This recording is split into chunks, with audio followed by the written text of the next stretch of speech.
Bien-aimés dans le Seigneur, nous vous saluons tous au nom de notre Seigneur Jésus-Christ, l'incomparable Seigneur que nous avons, qui vous bénisse encore et toujours. Merci d'être là avec nous, mes frères, pour encore cette journée que le Seigneur nous a donnée, afin de venir parler des choses du royaume. On va d'abord prier, mes frères, avant de partager ce que nous avons. Prions au nom de Jésus, notre Seigneur. Père incomparable, nous te remercions infiniment, toi qui fortifies tes enfants. Merci Seigneur Jésus pour tout ce que tu fais dans nos vies. Merci de ce que tu as voulu que nous soyons encore ici pour parler des choses du royaume. Bénis encore et toujours, Père. Sois avec nos frères et nos sœurs. Fortifie-nous encore et toujours. Merci infiniment, Seigneur Jésus, de ce que tu disponibilises les cœurs. Merci, Seigneur Jésus-Christ, de ce que tu nous garantis encore la vie. Tu nous donnes la force afin de venir ici, Père éternel, pour connaître la volonté du haut. En toi, nous avons toute notre confiance parce que tu es l'unique Seigneur. En toi, Père éternel, nous avons toute notre conviction parce qu'il n'y a que toi qui donnes à nos esprits ce qu'il faut. Que le règne, la gloire, la puissance et toutes les actions de grâce reviennent à toi seul, d'éternité en éternité, nous disons. Amen. Mes bien-aimés, je vous remercie une fois de plus d'être ici parmi nous. J'espère que nous avons déjà communiqué le dimanche passé que nous allons recevoir parmi nous l'église d'Indiana à partir d'Evansville. C'est une église qui est gérée, soit que le pasteur Stéphane Charles est en train de paître. Donc l'église est en train d'être suivie par le frère Stéphane. Quand il sera ici avec nous, alors il va alors nous donner leur position. Alors, cette rencontre, c'est pour un peu voir comment est-ce que nous comprenons le livre de l'Apocalypse, parce qu'on va un peu toucher ou retoucher encore le livre concernant les enseignements que nous avons reçus ici dans le GEC. Voilà, donc ici dans le GEC, nous avons déjà reçu des enseignements concernant le livre de l'Apocalypse. Donc, ce sont ces mêmes enseignements que nous allons alors continuer avec nos frères d'Indiane. Mais premièrement, on va commencer. Je crois ils vont nous rejoindre ou soit ils vont prendre ce que nous allons publier dans Vérité sans cesse afin qu'ils puissent alors nous suivre comme nous nous sommes entendus. Mes frères, ici dans le GEC, nous croyons que tous ont déjà des enseignements, tous ont reçu des enseignements concernant le livre de l'Apocalypse. Et aussi dans Vérité sans cesse, nous avons la série Apocalypse. C'est la série dans laquelle nous expliquons les événements du temps de la fin. Alors, beaucoup de gens peuvent se dire, mais à quoi sert le livre de l'Apocalypse? Parce qu'il y a déjà beaucoup de gens qui nous ont dit ça. Pourquoi enseigner l'Apocalypse? Ça sert à quoi? Nous, quand nous allons déjà monter, ceux qui vont rester, ça va nous servir à quoi? Non, mes bien-aimés. Le livre de l'Apocalypse, le livre, euh, excusez-moi, mes bien-aimés, je suis en train d'essayer d'aider les frères d'Indiana de nous joindre. Excusez-moi. Ok. Euh, ok. Excusez-moi juste un instant.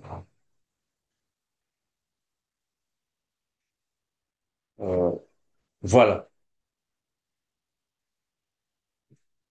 Pasteur Stéphane, le voici, hein, le lien. Ouais, merci. Voilà, donc, mes bien-aimés, j'étais en train de dire que le livre de l'Apocalypse est très important pour que nous puissions en connaître ou en savoir, parce que c'est pas pour rien que ce livre est inclus dans la Bible. Si ce livre n'était pas important, on n'allait pas l'inclure dans la Bible. Puisque c'est inclus donc, c'est une chose importante. Et en plus, ce sont des choses que le frère Jean est parti voir dans le ciel. Donc, ce ne sont pas des choses peut-être qui n'ont pas de valeur, comme peuvent penser certaines personnes. Nous croyons que c'est très important d'en savoir.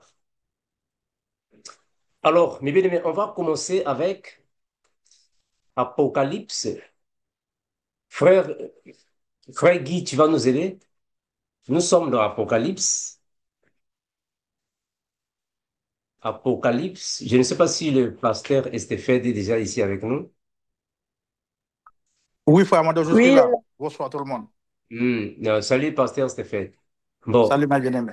voilà. Donc, nous avons jugé bon de commencer. Je ne sais pas quelle est votre position, ou soit tu vas suivre, puis tu partages le lien chez vous. Ah oui, bien sûr. Ok. Merci, mon bien-aimé. Bon, mes bien-aimés, on va d'abord commencer avec Apocalypse chapitre 1er, le verset 9. Le frère Guy Philippe, tu vas nous aider avec ça.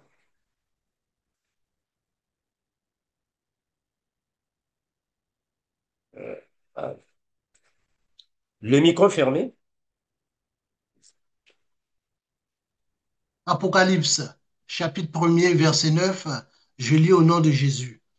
Moi, Jean, votre frère, et qui est part avec vous à la tribulation et au royaume et à la persévérance en Jésus, j'étais dans l'île appelée Patmos à cause de la parole de Dieu et du témoignage de Jésus. Amen. Voilà. Bon, mes bien-aimés, ici, nous sommes en train de faire la présentation, l'introduction, si vous voulez, avant de commencer. On va comprendre que le livre de l'Apocalypse, c'est un livre dont les récits ou les prophéties sont divisés en trois. Alors, le frère Jean, qui a reçu ces révélations, il était en train de échapper concernant les tribulations. Alors, cela va nous aider afin que nous puissions un peu aller en profondeur. On va prendre quelques afin que nous puissions savoir en réalité de quoi s'agit-il. Ici, nous sommes euh, dans, dans, dans Google. Notre objectif ici est de savoir quelle était en réalité la position. Alors, on comprend que par rapport à ici, le frère Jean, qui était en train de se réfugier alors dans la zone de l'Asie mineure, là où il y avait sûrement alors le refuge, parce qu'il était parti là-bas pour chercher des refuges concernant la révolte juive. Parce qu'il faut savoir que euh, quand le Seigneur Jésus va quitter ses apôtres, alors l'Empire romain va mener alors la chasse aux chrétiens. L'Empire romain va alors déclencher alors quelques persécutions, les tribulations contre toutes les personnes qui étaient attachées à Christ et qui voulaient un peu alors contredire ou désobéir à leurs lois, les lois romaines. Parce qu'il faut comprendre qu'Israël était dominé sous l'Empire romain. Alors, les disciples de Jésus-Christ étaient les mal vus à cette période.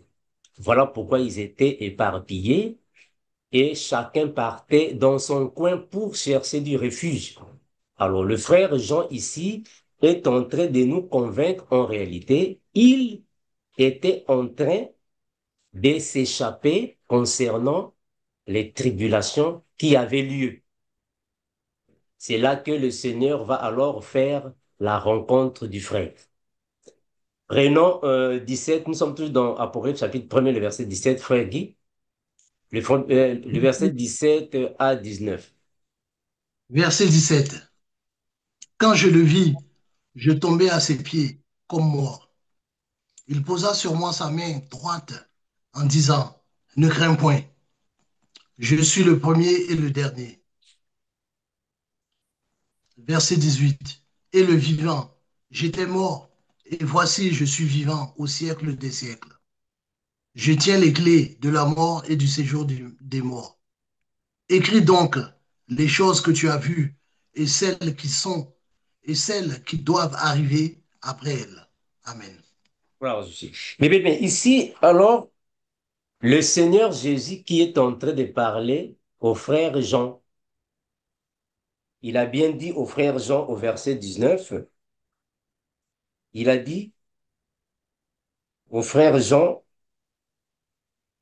quand je le vis, je tombais à ses pieds comme mort, il posa les mains, vous pouvez continuer là-bas, le verset 18, écrit, le verset 19, écris donc ce que tu as vu.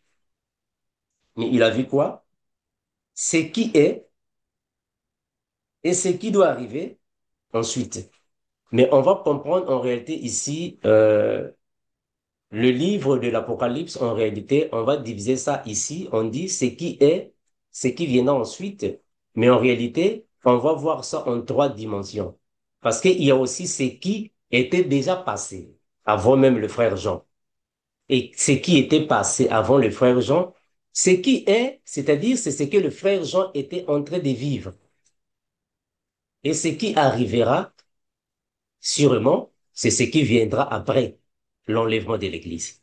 Donc, alors, le livre de l'Apocalypse, nous l'expliquons dans trois dimensions.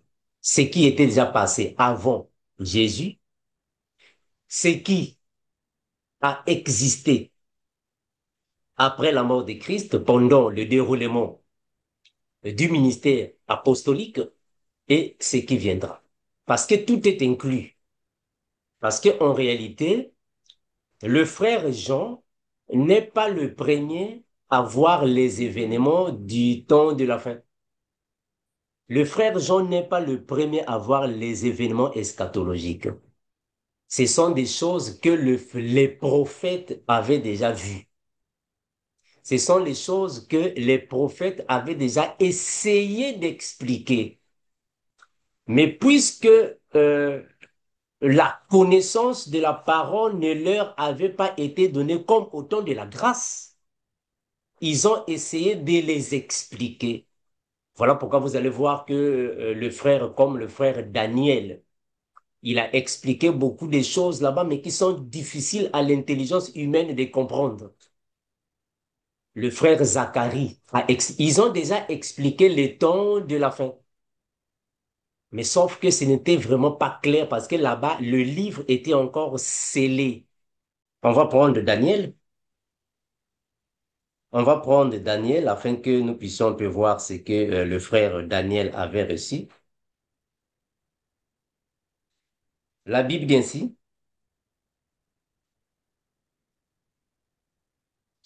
Daniel, on va chercher ça, Daniel, chapitre 12, chapitre 12. Frère Philippe, tu vas commencer à partir du verset premier, puis tu viens jusqu'au verset quatrième, afin que nous puissions voir une lumière. Daniel chapitre 12, versets 1 à 4. En ce temps-là, se lèvera Michael, le grand chef, le défenseur des enfants de ton peuple. Et ce sera une époque de détresse, telle qu'il n'y en a point eu de semblable depuis que les nations existent jusqu'à cette époque. En ce temps-là, ceux de ton peuple qui seront trouvés inscrits dans le livre seront sauvés. Plusieurs de ceux qui dorment dans la poussière de la terre se réveilleront, les uns pour la vie éternelle et les autres pour l'opprobre, pour la honte éternelle. Ceux qui auront été intelligents brilleront comme la splendeur du ciel, et ceux qui auront enseigné la justice à la multitude brilleront comme les étoiles, à toujours et à perpétuité.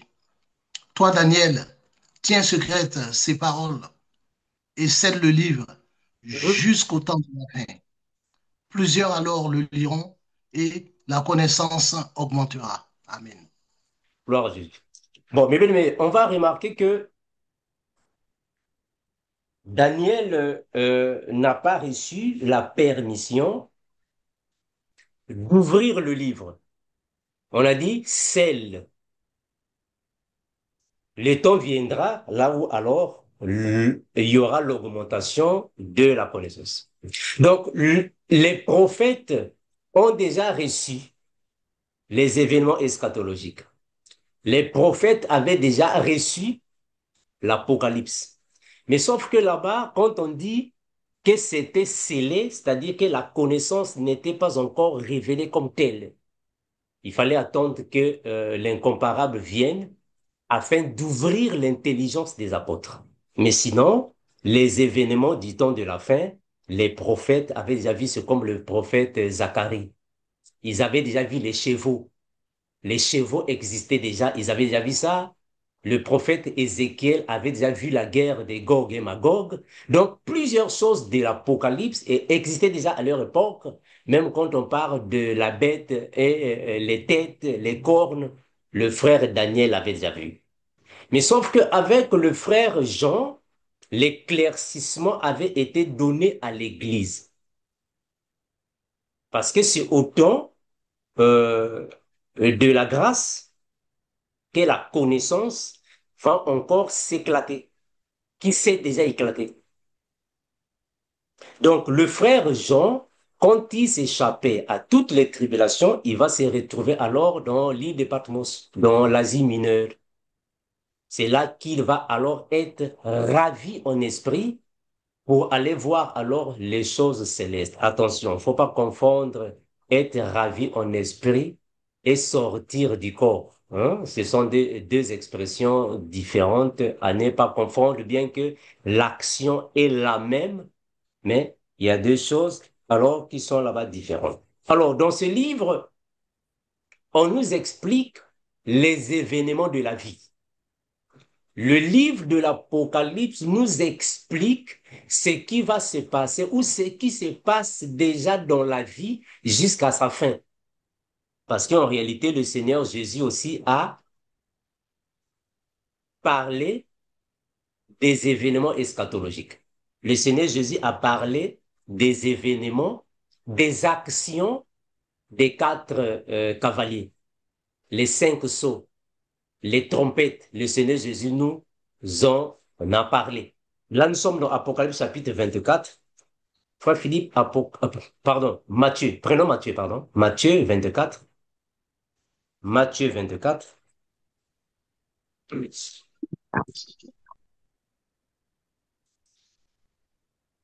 Matthieu 24. Alors, on ne va pas prendre tout. On va seulement commencer à partir. Commençons seulement à partir du verset. Ok. Du verset 5. Matthieu 24, verset 5. Car plusieurs viendront sous mon nom disant, c'est moi qui suis le Christ. Et ils séduiront beaucoup de gens. Oui. Vous entendrez parler de guerre et de bruit de guerre. Mhm. Gardez-vous d'être troublés, car il faut que ces choses arrivent. Mais ce ne sera pas encore la fin. Voilà, mes frères, regardons. Ici, quand le Seigneur est en train de dire, vous entendez parler des guerres et des bruits des guerres, en réalité, il est déjà dans les cavaliers.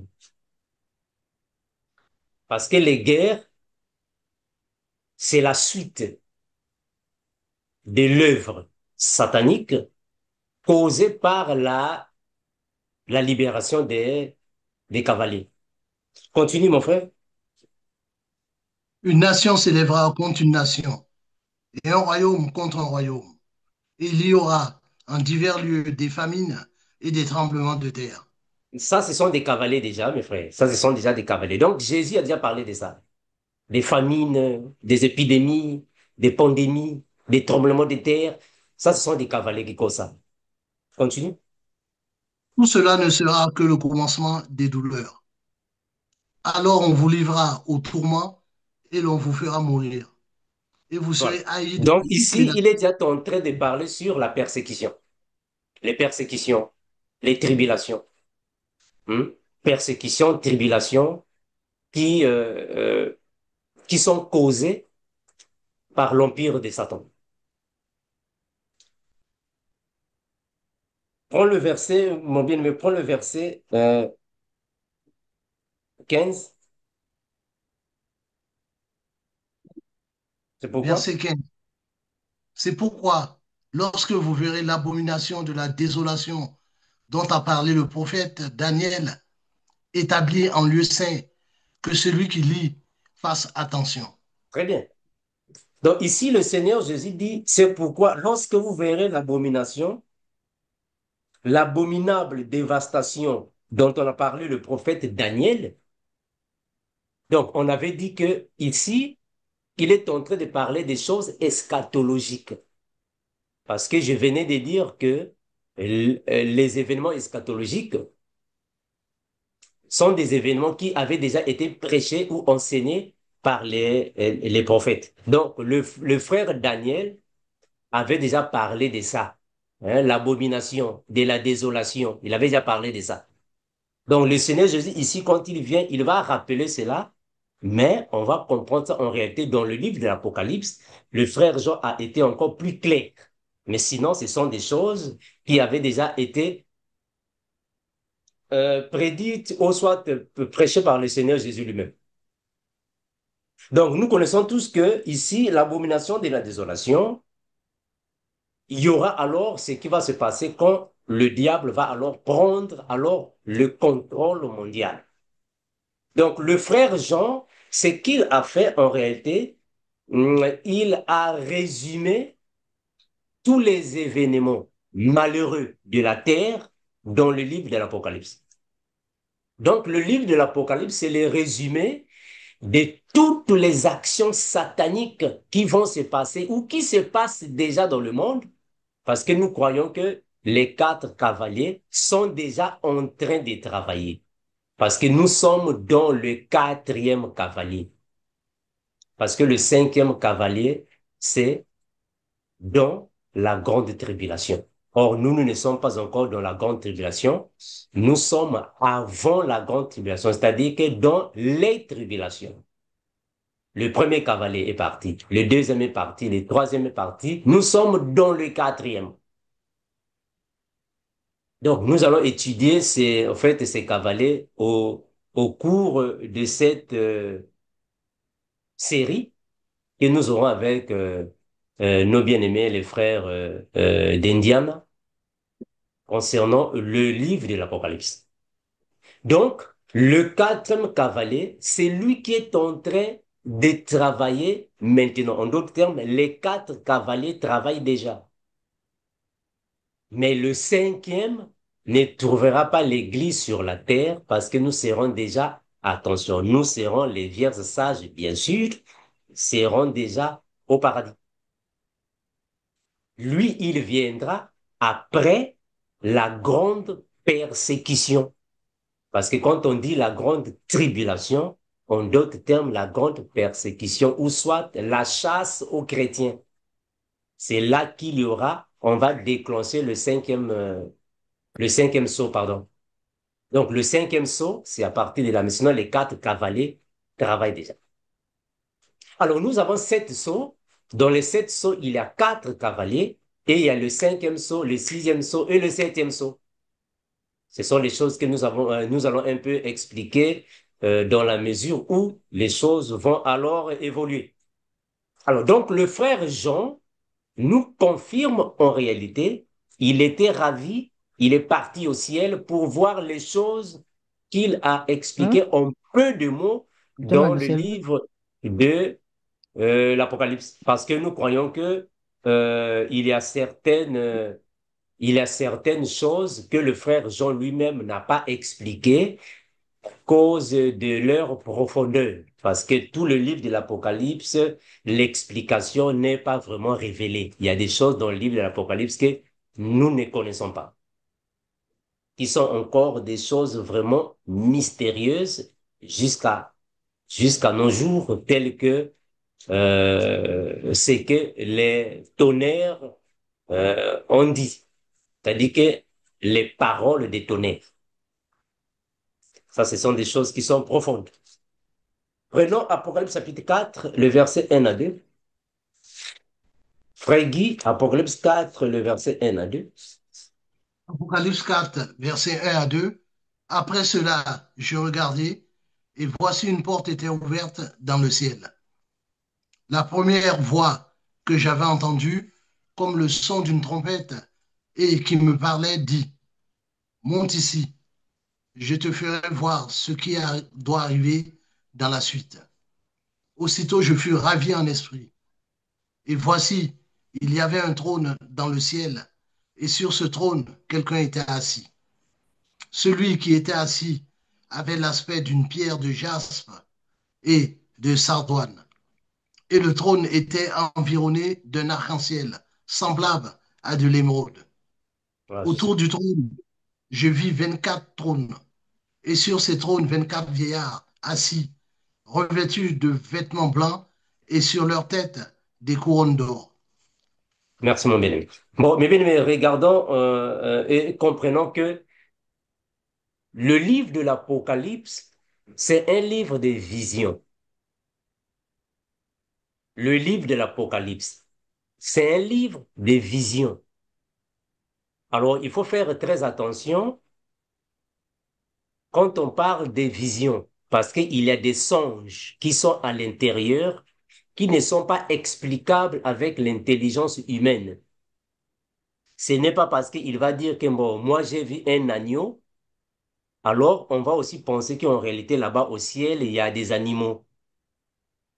Quand il dit que j'ai vu alors les 24 vieillards, bon, on va aussi penser que là-bas aussi il y a des 24 vieillards. Quand on dit que j'ai vu la Jérusalem céleste descendre, alors on va aussi penser que normalement là-bas il y a Jérusalem céleste qui va descendre du ciel. Non, c'est un livre de vision. Et dans une vision, il y a des songes. Des songes sont des images qu'on peut voir dans une vision, mais qu'on ne peut pas expliquer avec l'intelligence humaine. Il faut vraiment expliquer ça avec la parole du Seigneur de la manière que nous puissions comprendre. Voilà pourquoi dans Apocalypse chapitre 13, il a dit qu'il a vu une bête qui avait des têtes, qui avait des couronnes. Il ne faut pas penser qu'en réalité, il y a une bête qui est là et qui a des têtes et des couronnes. Non, il n'y a pas de bête là-bas. Ce sont des visions. Il a vu une bête, une femme monter là-bas au ciel. Il n'y a pas une bête, une femme est montée sur la bête. Non, c'est une vision. Alors, on ne peut pas interpréter la vision noir sur blanc. On interprète la vision par rapport à l'inspiration de la parole et nous allons suivre alors les procédures afin que nous puissions comprendre les Écritures. C'est très important, mes frères. Donc, quand le frère Jean dit qu'en réalité, il a vu deux témoins qui sont partis en Israël, on les a tués, ils sont montés au ciel, il est en train d'expliquer les événements qui vont suivre après. Donc, le livre de l'Apocalypse, qui est un livre des visions, ne peuvent pas être expliqués à la lettre. C'est un livre que nous allons marcher avec. J'espère que ici dans le GEC, nous avons déjà reçu des enseignements sur le livre de l'Apocalypse et nous allons partager tous nos connaissances que nous avons déjà reçues et nous allons voir comment est-ce que nous allons évoluer avec afin que nous puissions avoir une même pensée dans le sens que nous puissions alors comprendre les événements du temps de la fin. Alors, on va commencer avec nous allons comprendre que les quatre cavaliers sont libérés, ils sont partis travailler. Le cinquième là-bas, c'est la grande tribulation. Là, nous sommes là dans la grande tribulation. Le sixième et le septième là-bas, on va voir que alors le règne de Christ maintenant va alors être ici sur la terre, c'est qu'on appelle par la théocratie sur la terre. On va traverser là-bas jusqu'à ce que nous allons essayer d'expliquer la guerre d'Armageddon, la guerre de Gog et Magog, le tribunal de Christ, le millénium. On va expliquer ça et les trompettes. Et on va voir en réalité avec vos connaissances que vous avez déjà et les connaissances que nous avons déjà reçues, on va tous partager de la manière que nous puissions avoir, allons-nous tous la même pensée, le même langage par rapport aux Écritures. Et on va avancer comme ça jusqu'à ce que le Seigneur nous fera grâce de comprendre de la même manière. Donc ça, au fait, ce que j'étais en train de dire, si c'est juste une introduction que nous avons dit ici, parce qu'en réalité, nous croyons que le livre de l'Apocalypse est une réalité, parce que les choses qui sont dites dans le livre de l'Apocalypse, ce sont les choses que nous voyons déjà. Nous les avons déjà mises à nu concernant les événements qui se passent dans le monde. La religion mondiale, on a déjà parlé sur ça. Vous avez déjà vu les traités ou les accords qui ont les alliances qui ont déjà été faites avec le faux prophète et les religions. Ce qui se passe dans le monde concernant la marque de la bête et l'imposition et toutes ces choses. Alors, nous allons avoir ça d'une manière globale, de la manière que nous tous, nous puissions avoir alors le même langage concernant ce livre. Donc, mes bien-aimés, aujourd'hui, on a voulu juste faire une introduction concernant le livre de l'Apocalypse. Nous allons aller alors chapitre après chapitre afin que nous puissions alors entrer dans la profondeur de la manière que nous tous, nous puissions avoir le même langage. Premièrement, on va s'arrêter par ici. Je ne sais pas si un frère parmi nous a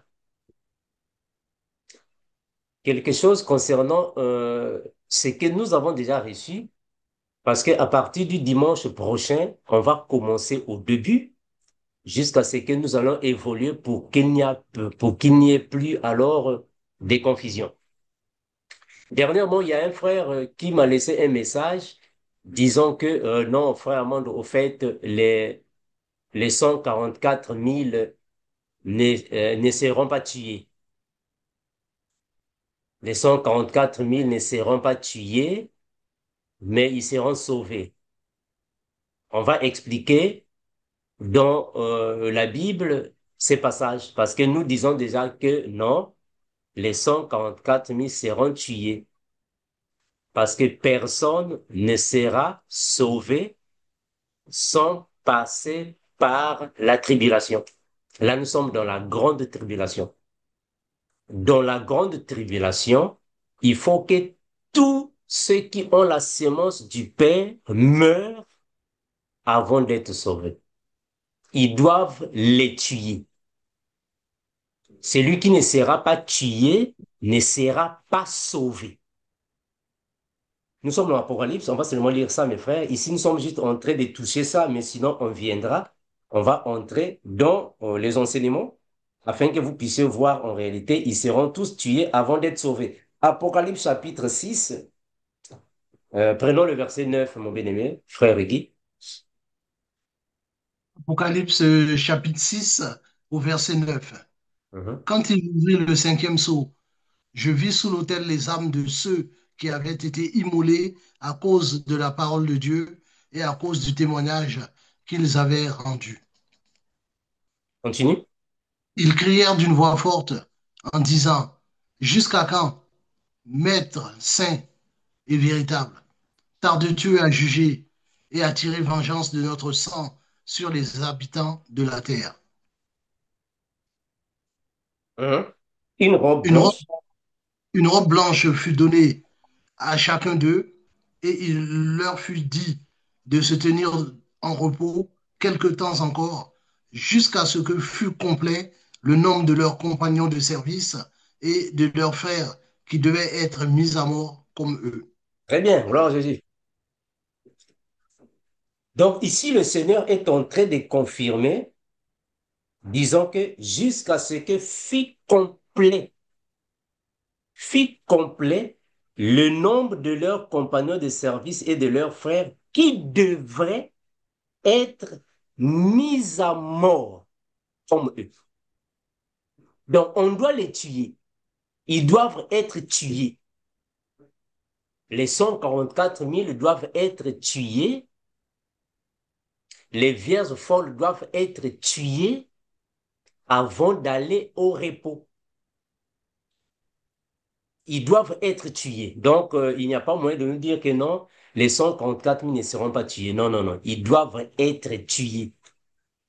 Nous allons revenir, on va évoluer pas à pas pour que nous puissions alors expliquer cela d'une manière claire, afin que nous puissions tous, mes bien-aimés, à la lumière des Écritures, avoir le même langage. Mes frères, est-ce qu'il y avait encore, en fait, un autre souci par rapport aux enseignements de l'Apocalypse que nous avons déjà vus avant que nous ne puissions continuer avec notre première séance le week-end prochain? Est-ce qu'il y avait quelques soucis où tout a été clair, mes frères et mes sœurs? Je ne sais pas si la sœur Christiane, tu avais? La sœur Christiane, tu m'avais posé quelques questions sur l'Apocalypse, non? La sœur Christiane n'est pas ici. La sœur Edwige.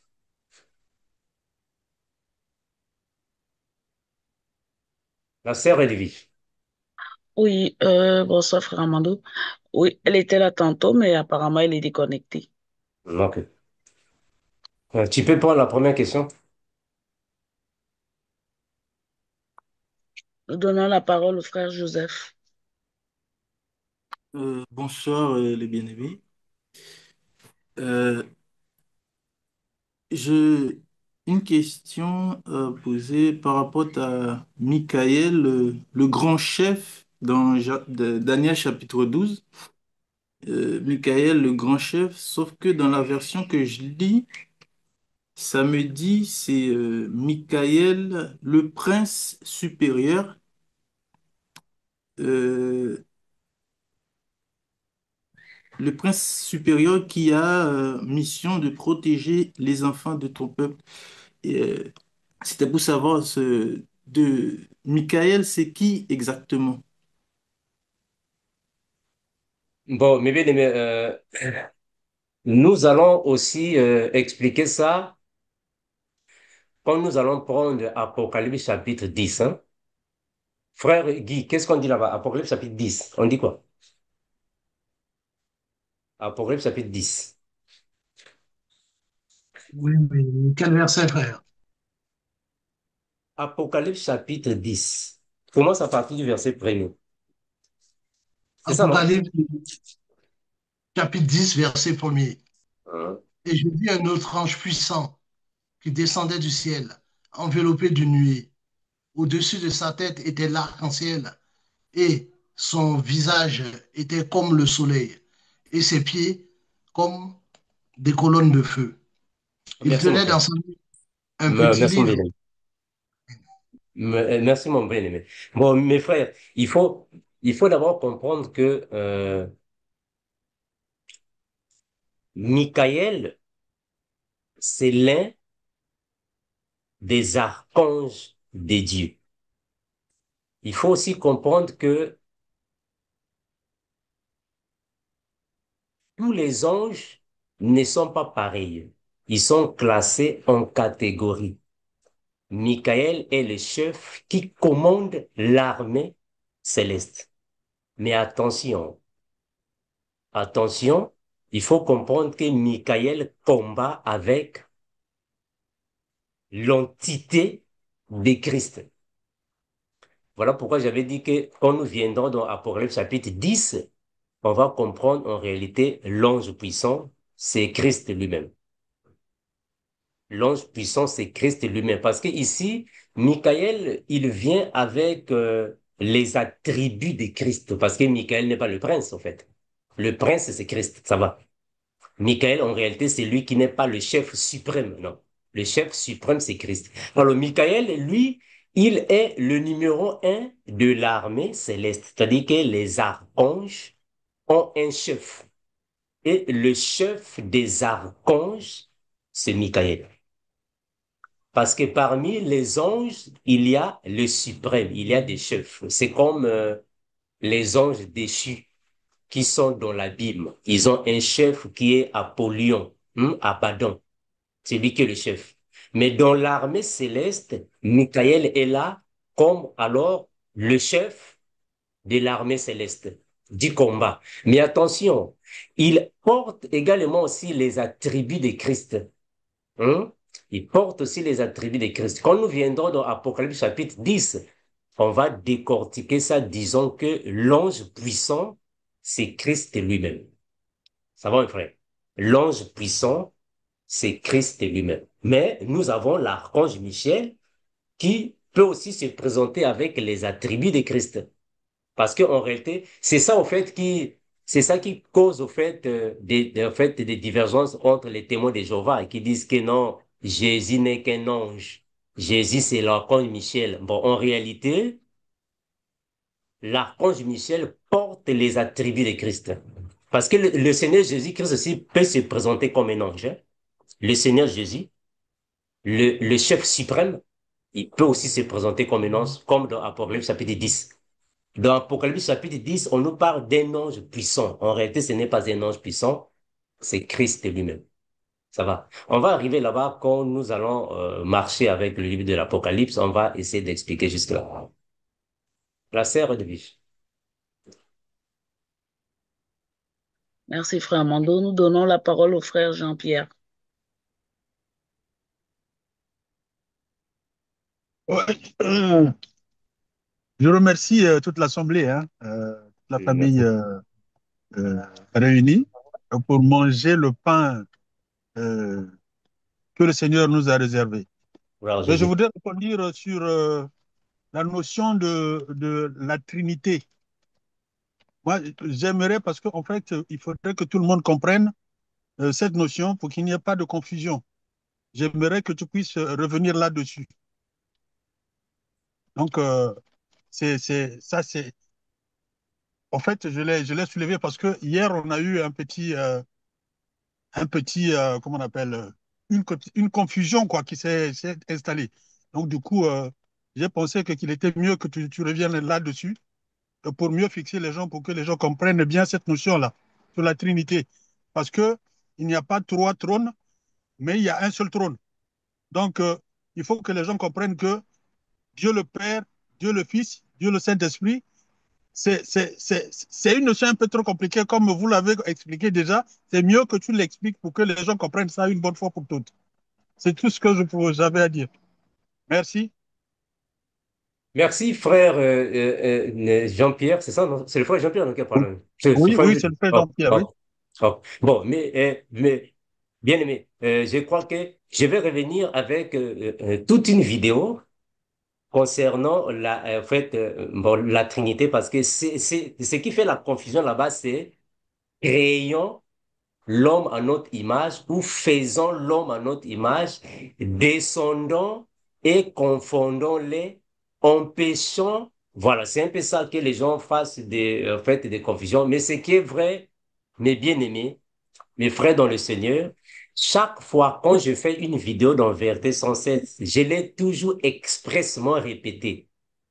Quel incomparable, l'unique Seigneur, l'unique Dieu, l'unique Maître, je l'ai toujours dit, parce que nous avons un seul Maître. Nous avons un seul Seigneur. Nous n'avons pas deux maîtres, nous n'avons pas deux seigneurs. Je ferai une vidéo là-dessus. On va un peu expliquer ça et on va revenir ici pour en parler parce que la notion Trinité, c'est beaucoup plus une notion utilisée par les catholiques Voilà. qui pensent que, en réalité, il y a le Père, il y a le Fils et il y a le Saint-Esprit. Alors, je ferai une vidéo là-dessus. Je vais faire la vidéo. Je publie dans Vérité sans cesse. Vous allez tous écouter. Et le week-end prochain, on va revenir, on va partager. On va partager. Je crois que le Seigneur nous aidera. Nous pourrons, à partir de là, avoir le même langage. Mais sinon, mes bien-aimés, notre Dieu, c'est Jésus-Christ. Ouais. Merci, frère Jean-Pierre, la sœur Edwige. Merci, frère Amando. Nous donnons la parole au frère Glenn. Shalom bien-aimés, soyez tous bénis. Frère Armando, ma question est celle-ci. Lors de l'Armageddon, lorsque Jésus et l'armée céleste viendra faire la guerre contre les rois de la terre et tout, est-ce que parmi l'armée céleste, y aura-t-il aussi les vierges sages qui vont, lorsqu'ils vont monter le jour d'enlèvement, ils feront-ils elles aussi partie de l'armée céleste? Et est-ce que, parce que nous savons que Satan et les démons s'y vont combattre. Maintenant, est-ce que tous là, les rois de la terre, leur armée, les personnes physiques, les humains, lorsqu'ils vont combattre contre le Seigneur, est-ce qu'ils verront, ils verront Jésus et l'armée céleste à l'œil nu ou bien non? Bon, merci, frère Glenn. Mais frère, il faut d'abord comprendre que selon les enseignements que nous avons reçus, on avait dit que au retour triomphal de Jésus, il va revenir avec l'armée céleste. Quand on parle de l'armée céleste, on inclut les sages. Mais ça, c'est vrai. Les anges du Seigneur ne vont pas rester parce que c'est l'armée céleste. Il y aura un cortège qui viendra. Selon le frère Jean, dans sa vision, il a bien dit que quand le cortège céleste va revenir, avec les sages, bien sûr, ils viendront se poser sur la montagne. C'est alors qu'il y aura résurrection des folles et des 144 000. Ils viendront tous. Nous allons former un camp. C'est le camp qu'on appelle le camp glorieux. C'est là qu'il y aura alors le commencement de la bataille d'Armageddon. Bon, maintenant, est-ce que les païens vont voir Jésus? Mais oui, ils ne vont pas attaquer une chose qu'ils ne voient pas. Ils doivent voir comment attaquer. Parce que dans la Bible, on a dit que tout œil le verra. C'est ça, non? Voilà. Puisque tout œil le verra, donc il sera visible.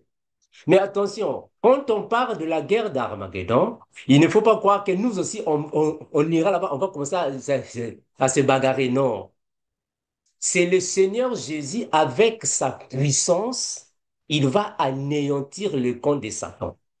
Le Seigneur Jésus, c'est avec sa puissance, il va anéantir ce camp-là. Donc, ce n'est pas vraiment une bataille. Bon, nous aussi, on va se mettre là-bas, on commence à se coups de poignet. Non, non.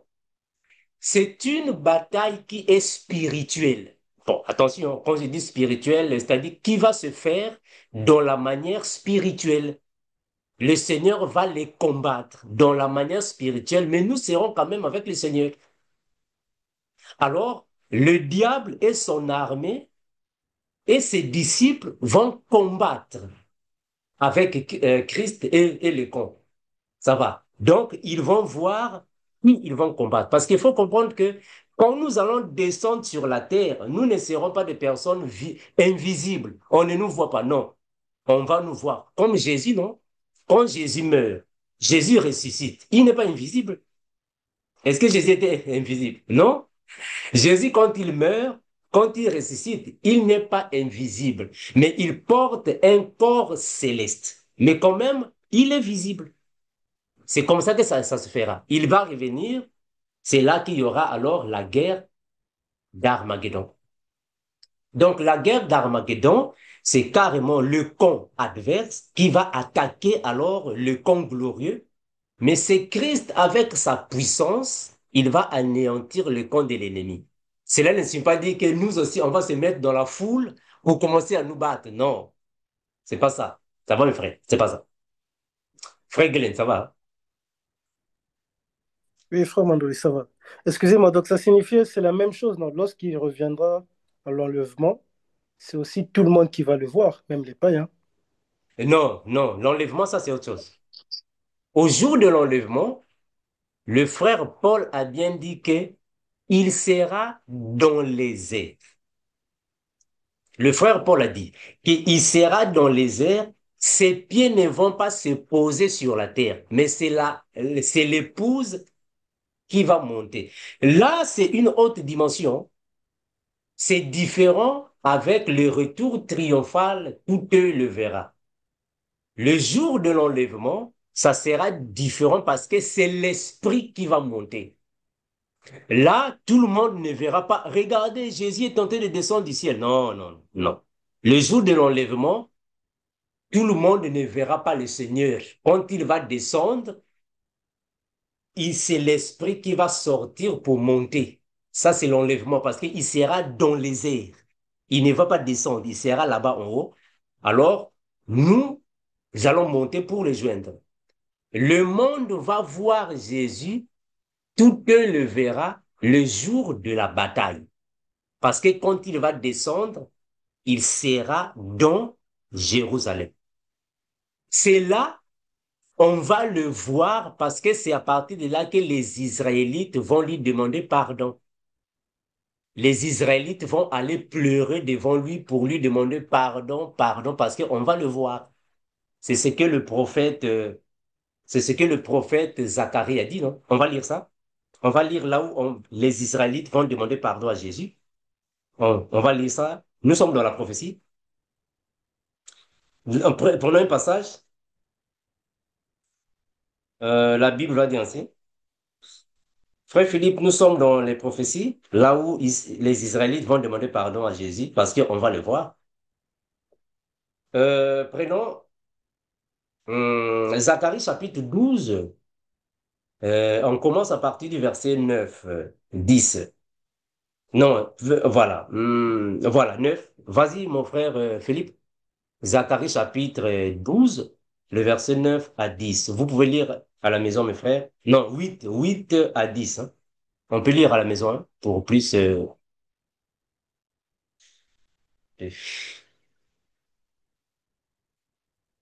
le micro fermé, mon frère. Zacharie chapitre 8, verset, tu m'as dit 8 à 10. 8 à 10. 8 à 10. En ce jour-là, l'Éternel protégera les habitants de Jérusalem, et le faible parmi eux sera dans ce jour comme David. La maison de David sera comme Dieu, comme l'ange de l'Éternel devant eux. En ce jour-là, je m'efforcerai de détruire toutes les nations qui viendront contre Jérusalem. Alors, je répandrai sur la maison de David et sur les habitants de Jérusalem un esprit de grâce et de supplication. Et ils tourneront les regards vers moi, celui qu'ils ont percé.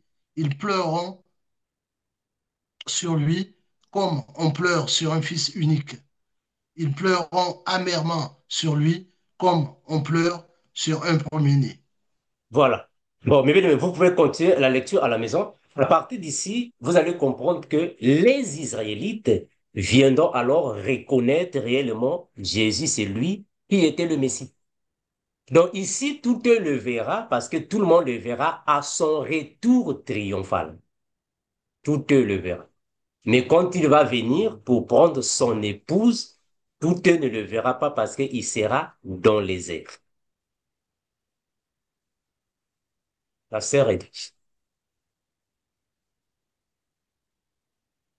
Merci, frère Amando. Nous donnons, frère Glenn, c'est correct pour toi ou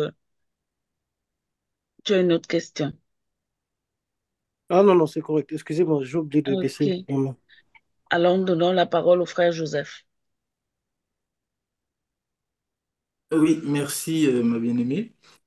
J'aimerais avoir un petit éclaircissement pour bien comprendre certaines choses par rapport à l'enseignement, un partage qu'on a eu hier, par rapport à la présence de notre Seigneur, le véritable Dieu Jésus.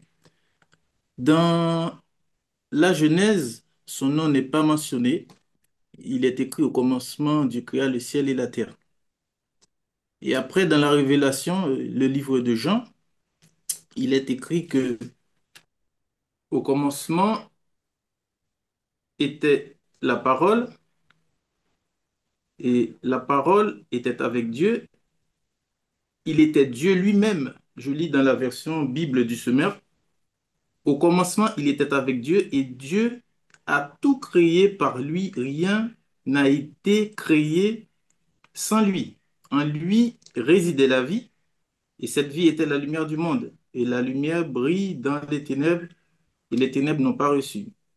Et plus bas, le bien-aimé Jean, il va dire que la parole s'est manifestée en chair, c'est-à-dire le Seigneur Jésus. Et la question, est-ce que du fait que son nom, Jésus, n'est pas mentionné dès le commencement, est-ce que cela veut dire qu'il n'était pas né? Est-ce que c'est pendant qu'il est sorti dans le sein de Myriam que Jésus est? Car il nous a dit dans Jean chapitre 4, c'est la, Dieu est esprit, ceux qui doivent l'adorer en esprit, en vérité. Et il nous dit encore, la parole qu'il dit, la chair ne sert à rien, c'est l'esprit qui donne vie. Et on voit que tout a été créé par l'esprit, qui est la parole. Et Apocalypse nous dit, il y a sur la cuisse de cet ange était écrit un nom. Et ce nom, c'est la parole de Dieu. Et lui-même encore, le Dieu vivant Jésus-Christ, dira aux religieux pharisiens que Abraham fut ravi dès ce qu'il l'a vu. Et Jésus lui-même, il va dire dans, si je ne me trompe pas, Matthieu chapitre 24, verset 37, et ce sera, voilà, ce qui arrivera du temps de Noé arrivera de même à l'avènement du Fils de l'homme. Ça veut dire que Yeshua, il a toujours été. Mais sauf que on ne le connaissait pas sur ce nom-là. Alors, pour être plus clair, est-ce que du fait que son nom n'a pas été mentionné, est-ce que ça veut dire qu'il n'y était pas, que c'était le père ou son papa qui était là? Bon, mes bien-aimés, j'espère que Merci.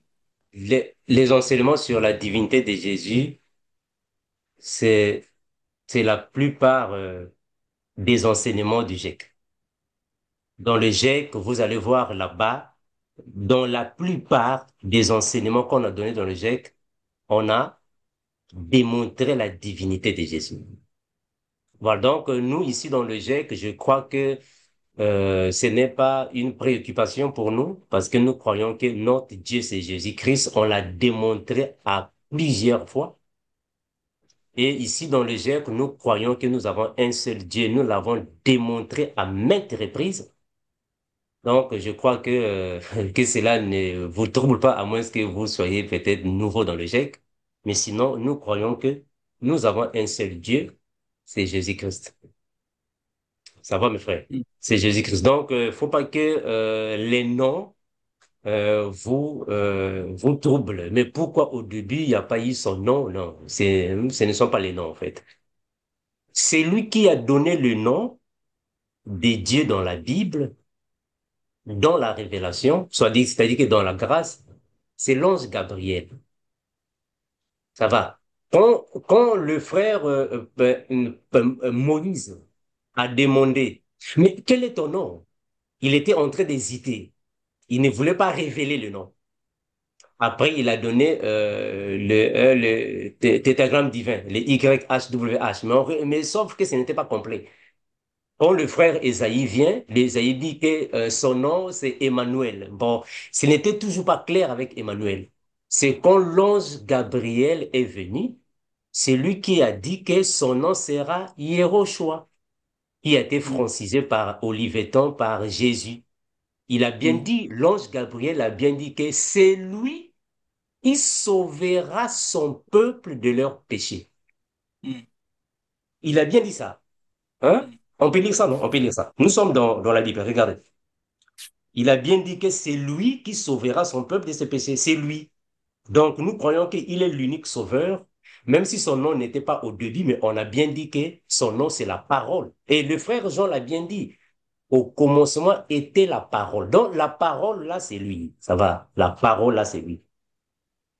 Regardez là où en fait, son nom, on l'avait donné. Euh, vous voyez ça, non? J'espère que vous voyez là où l'ange Gabriel est venu dire ça, non? Bon, on va chercher ça. L'ange Gabriel a dit ça, non? Il est venu dire ça, c'est ça, non? Matthieu, Dans le livre de Luc, et Luc voilà, dans Luc aussi, ça se premier. trouve aussi. Hmm. Hein. Ça va, non? Dans Matthieu 1, 21 et Luc aussi, on a dit ça, non? Oui. Luc, Voilà. Ici, c'est 1. l'ange Gabriel qui est venu dire ça. Ça va. C'est lui qui a dit ça. Mais sinon, nous croyons qu'il a déjà existé. Parce que lui-même a dit qu'avant qu'Abraham le fît, bon, moi je suis déjà. Donc, nous croyons qu'il était déjà, mais il a pris un corps pour venir auprès des hommes. Bon, vraiment, dans Vérité sans cesse, on a parlé surtout ce soir. Donc, ce que cela ne nous trouble point, notre Dieu que nous servons, c'est Jésus-Christ. Ça va, mes bien-aimés. Mais je ferai une vidéo sur le Père, le Fils et le Saint-Esprit. Bon, je vais faire une vidéo sur ça, afin que nous puissions avoir le même langage. Voilà, mes bien-aimés. Donc, ici, nous allons continuer avec les enseignements sur le livre de l'Apocalypse. Aujourd'hui, on a seulement fait une introduction, on a seulement pris quelques éléments qui composent le livre de l'Apocalypse, mais il y en a plusieurs.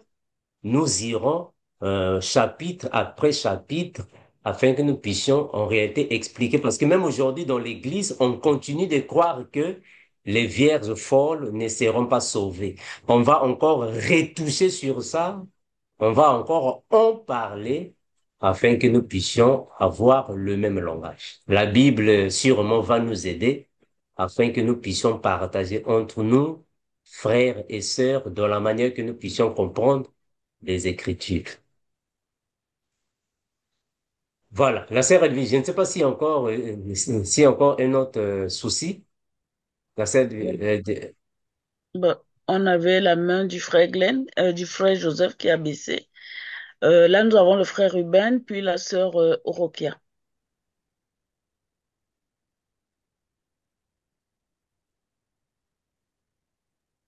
Frère Ruben, Merci.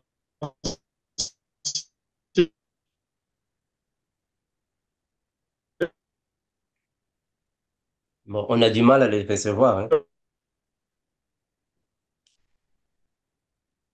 Bon, frère Ribert, on a du mal à te recevoir. Est-ce que tu peux m'appeler pour parler par WhatsApp? Frère Ribert, on a du mal à te recevoir, hein. Bonsoir à tous. Frère Armando, j'aimerais que vous puissiez m'expliquer un peu quelle est la différence entre...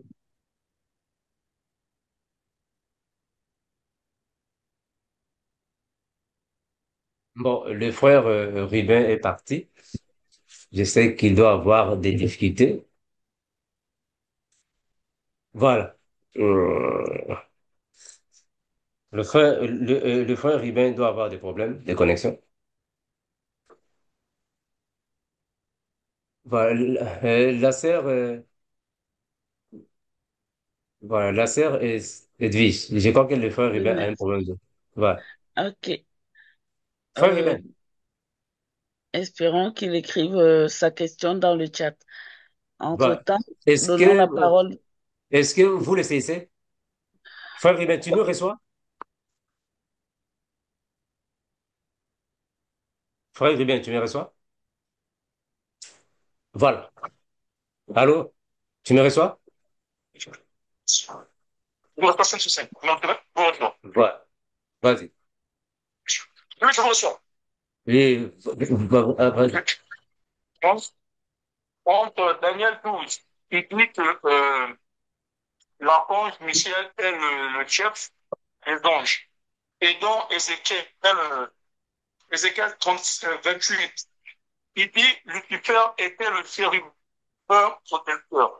Y a-t-il une différence entre ces deux fonctions-là? Hop, merci, mon bien-aimé. J'espère que vous l'avez écouté, hein, frère. Non, vous n'avez pas écouté? Non, il y avait des échos. Frère Ribet, est-ce que tu peux écrire ta question? On t'a pas saisi. Écris ta question pendant que nous prenons la question de la sœur Orokia, la sœur Edwige. Oui, nous donnons la parole à la sœur Orokia. Merci beaucoup, ma sœur. Sois bénie. Bonsoir à tout le monde. Bonsoir. Frère Mando, ce n'est pas une question. C'était que j'allais dire à mon frère bien-aimé José que lui-même a parlé avant. Il en a posé beaucoup de demandes. Il en a dit beaucoup de demandes.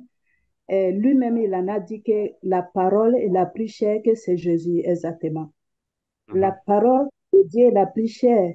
Ça veut dire c'est Jésus, c'est Dieu lui-même qui est Jésus, c'est lui-même. Et que quand aussi dans la parole, il disait, quand quand je créais, il créait l'eau, la mer, la terre, lui, il était avec lui.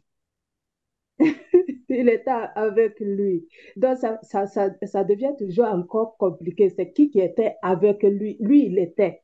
Il était toujours présent. Donc, c'est Dieu lui-même.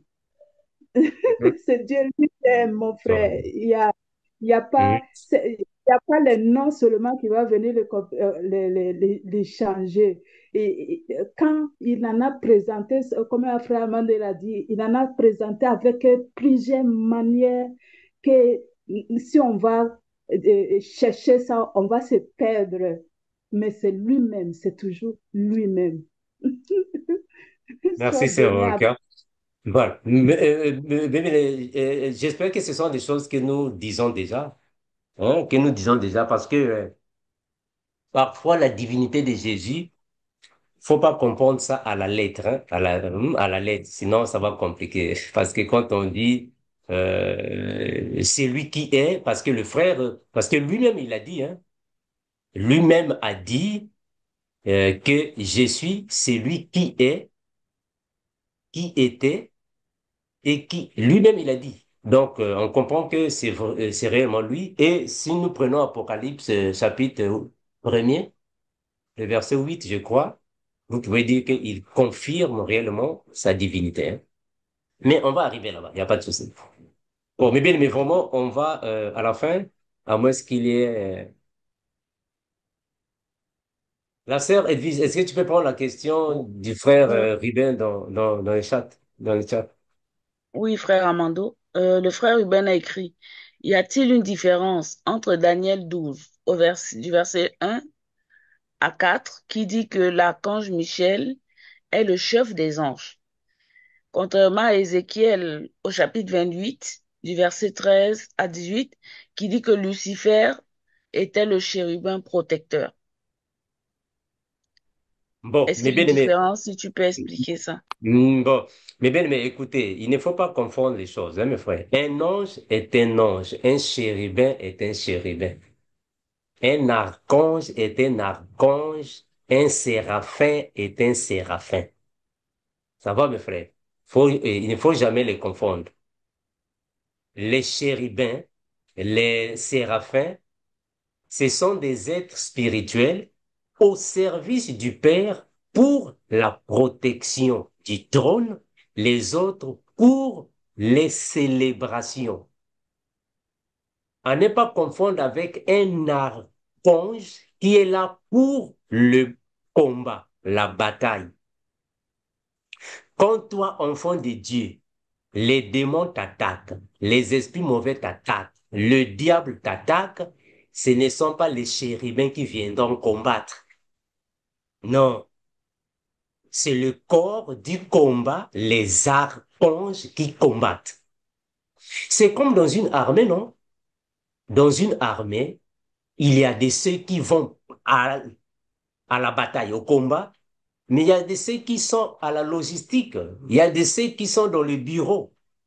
Quand il y a une guerre, ce n'est pas tout le corps militaire qui va combattre, non. Donc, les archanges, ils sont là pour le combat. Les archanges combattent. Les séraphins, les chérubins sont là pour la protection. Regardez, Adam et Ève ont désobéi à la parole de Dieu. Ils ont désobéi à Dieu. Dieu les a chassés du jardin. Et qu'est-ce que la Bible a dit? Empêchons-le. Il faut l'empêcher de toucher à l'arbre, ça va? Maintenant, qui Dieu a mis à l'entrée du jardin? Dieu a mis là-bas qui? À l'entrée du jardin, Dieu a mis qui là-bas? Est-ce qu'il a mis là-bas les archanges? Il a mis là-bas les anges? Qu'est-ce que la Bible nous dit? On a mis qui là-bas pour protéger? On connaît tout ça dans le passage en question. Les Voilà, donc, chérubins. voilà. Dieu a mis les chérubins. C'est clair, la Bible n'a pas dit Dieu a mis les anges. Non, Dieu a mis les chérubins. Donc, les chérubins, ils sont là pour... C'est-à-dire que les chérubins sont comme les gardiens. Voilà, c'est même ça le terme. Les chérubins sont comme les gardiens du temple. Les gardiens de tout ce qui appartient à Dieu. Ils gardent ça. Parce qu'il faut comprendre que ici, il s'agit d'un royaume. Et dans ce royaume-là, il y a des gardiens, ce sont les chérubins, ils protègent, ils gardent ce qui est à Dieu. Mais quand Dieu veut te parler, supposons qu'aujourd'hui, Dieu veut parler à un frère ou à une sœur, il va envoyer qui? Est-ce qu'il va envoyer un séraphin? Il va envoyer qui pour venir te parler? Un Il ange? envoie l'ange, non? Dieu, pour te parler, il peut soit te parler directement, soit il va envoyer un ange.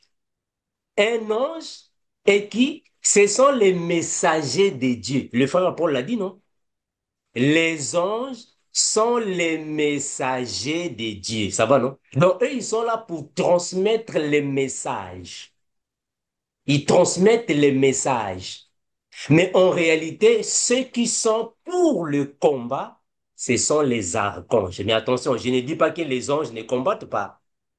Les anges peuvent combattre. Mais les archanges, c'est eux qui sont placés pour le combat. Alors, le diable, c'est-à-dire que Satan, lui, il n'était pas un ange, il était un chérubin. Un chérubin, c'est une catégorie supérieure aux anges. Il était chérubin. Les chérubins sont les gardiens rapprochés de Dieu. Il est différent de l'archange Michel. Ils ne sont pas pareils. L'archange Michel est dans le combat. Les chérubins est dans la garde. Ça va. Mais on va comprendre, mes frères, que depuis que Satan avait été déchu, celui qui est là, c'est l'archange Michel, c'est lui qui est comme le chef de l'armée céleste. Mais on a dit que le Seigneur Jésus aussi, dans sa position spirituelle, il peut aussi se présenter comme un ange puissant. Voilà pourquoi on a donné Apocalypse chapitre 10. Dans Apocalypse chapitre 10, l'ange puissant là-bas, c'est Jésus lui-même, c'est-à-dire c'est le Christ lui-même. Mais sinon, à ne pas confondre avec Satan qui était un chef. D'ailleurs, le frère Ésaïe l'a même bien souligné. Le frère Ésaïe a même dit que, pardon, c'est Ézéchiel, non? Le frère Ézéchiel, il a même dit qu'il était chérubin protecteur. Il a bien dit ça, non? Il est chérubin protecteur, donc il était là pour protéger. Il n'était pas là pour le combat.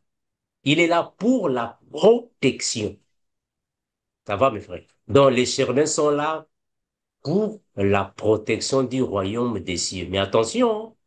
Attention, ils peuvent aussi combattre, hein, parce qu'ils ont l'esprit de Dieu, c'est-à-dire qu'ils ont la puissance de Dieu. Ils peuvent aussi combattre, mais en réalité, ils sont là pour garder tout ce qui appartient au Seigneur. Les gardiens du temple, les gardiens de tout ce qui est à Dieu, les chérubins. Merci, mes bien-aimés. Je crois que nous allons nous arrêter par ici, à moins qu'il y ait une dernière question. Euh, je ne sais pas. Pasteur Stéphane, salut une fois de plus.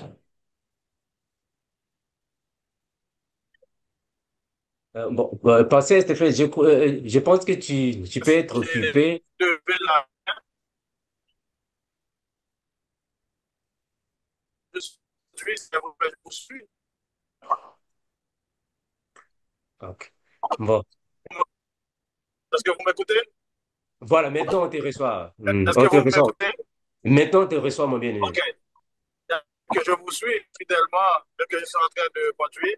Mais ça va. Alors, c'est bien. Merci pour la présentation.